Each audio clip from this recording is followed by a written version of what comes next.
but I was talking with a few guys in here, and we're doing our normal spiel in the summer of, where you going next year, what team you're playing for, and whatever.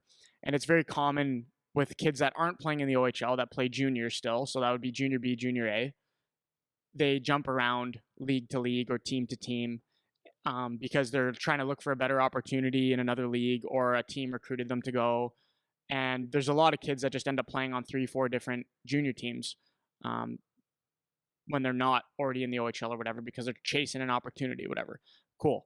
And that's not necessarily an issue. I'm not saying that like that's a problem that they jump team to team. Sometimes it can be a problem, but what happens a lot of times is some kid will maybe make a team as a fringe player, and then they either get cut from that team partway through the year, or they end up getting traded to another team partway through the year because they weren't good enough on that particular team.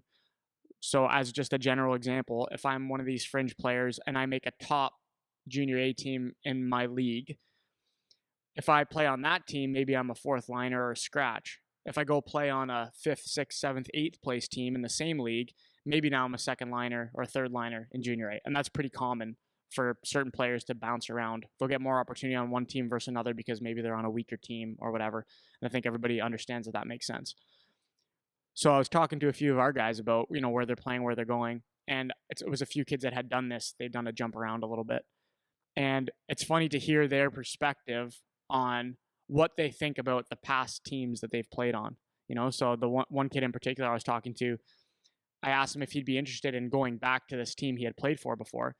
And he was like, yeah, like I would definitely be interested in playing there, but it's just like this coach or just this GM that's there that I don't really like, or I don't think that GM likes me, or even going so far as to say they hate me, like they don't like me there and whatever. And at the same time, I'm also talking with the coach or the GM about that particular player, and they're saying like, yeah, we'd love to have them back. They weren't good enough last year or the year before. They went away and developed a little bit more, and now they would be a guy that could come in and play some decent minutes for our team, whatever. So on the kid side, you're listening to them say, oh, this team hates me, this coach hates me, this GM hates me. And then you flip it to actually talking to the GM or the coach, and they're just like, no, it wasn't that at all. It was just they needed time to develop and get better. And now they're at a point where they could play some minutes on our team, where when they were on the team before, they weren't good enough to handle those minutes. We couldn't give that to them, So my point of that story, and I have countless stories like that. I could be as specific as you want, but my point of that story is a lot of times from the kid perspective, I'm taking this from the player side because I remember being there. You can attribute things as like a personal attack, or, this guy hates me, doesn't like me. I would never play for that guy again because he's a goof. And you put things there that weren't there. And the problem that I have with that is maybe you're limiting an opportunity, or you're closing a door, or you're burning a bridge, or whatever the terminology is you want to use, and you didn't need to do that. So maybe now you're closing yourself off from an opportunity because you decided to take something personal that wasn't necessarily personal. Does that all make sense? Yeah. So basically what you're saying is, and I get it, because as hockey players, we do take things personal. You don't think I'm good, and you always want to say, screw you, hate your guts. Never, and when you do want me, I'll never play for you. That's basically what people say. Basically, that's what a lot of people say, and that makes total sense.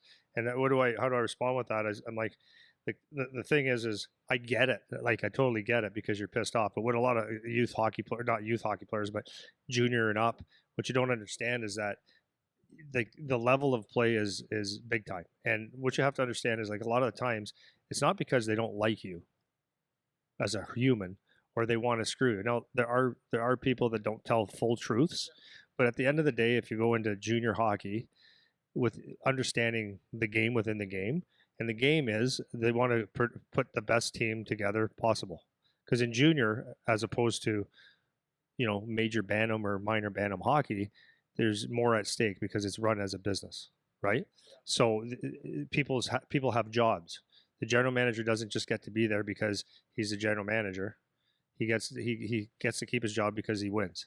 The coach is the same thing. So if they can do any little thing to make their team better, then they do it. So a lot of people that sign And I'll take it to the next level, the OHL. I'll take it to the NHL. Is you think that you're ready, and people are in a rush to get to a certain level, right? You're in a rush. You think that you can do it and just give me the opportunity, but they're looking at it from a different point of view. So you see it as you see that in first, second year kids a lot, is like you're flipping your lid. You hate your coach now. You hate your GM.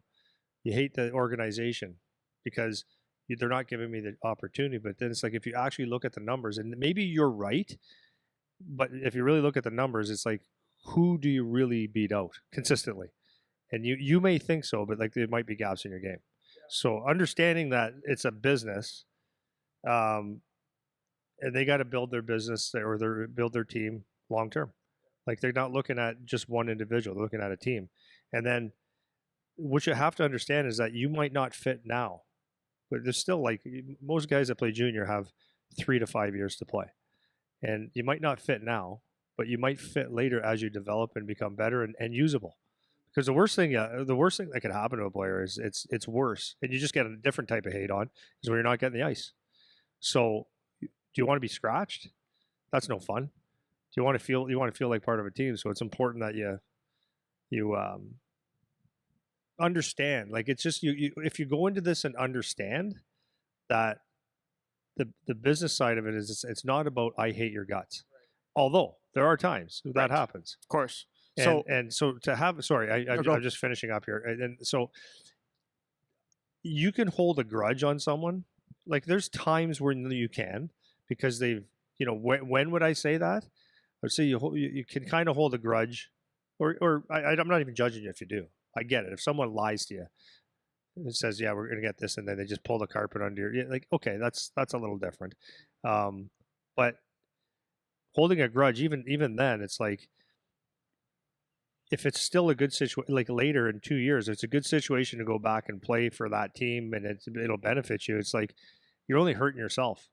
And then the last thing I would say about that is, don't hold the other thing is, understand that there might be more at play than that one person or that one organization. Like, a coach that doesn't play you might not play you because you don't deserve it. He might be playing you because someone up above is saying, like, you're not playing him. So it's like, you can't really have a hate on for that guy, and they're not going to tell you every little detail.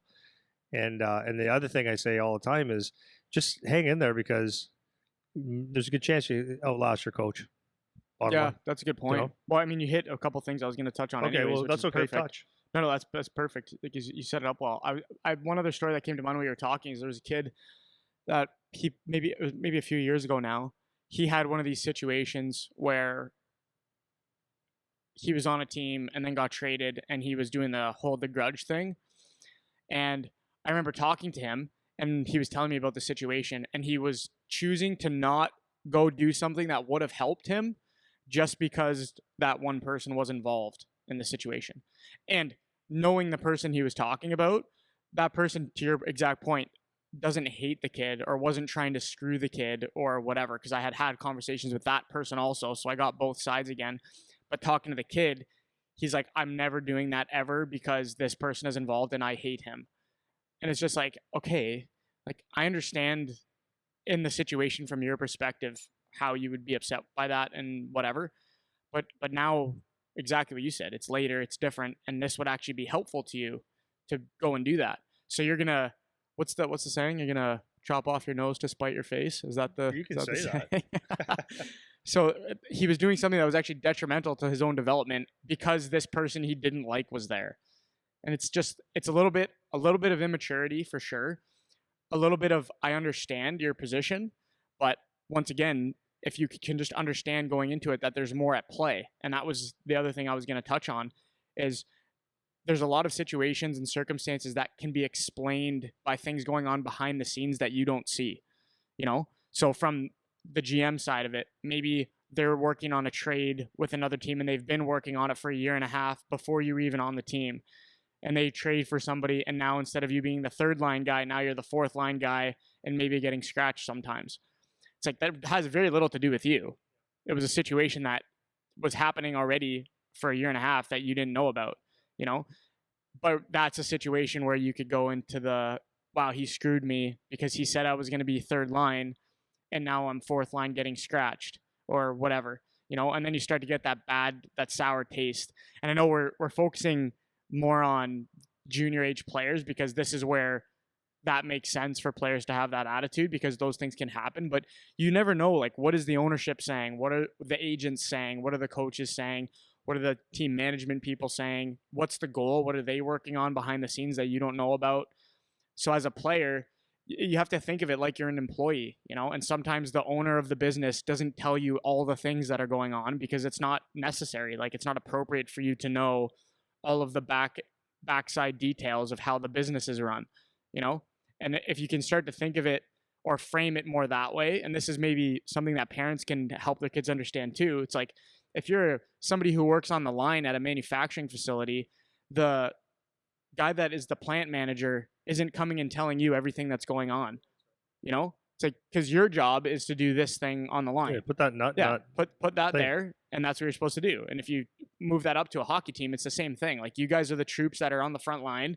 Your job is to get pucks to the net, or your job is to finish your hits, or your job is to be a centerman and do the XYZ. Your job isn't to know what I'm doing as the coach when we're not at the rink together. Like, that's not your job to know that.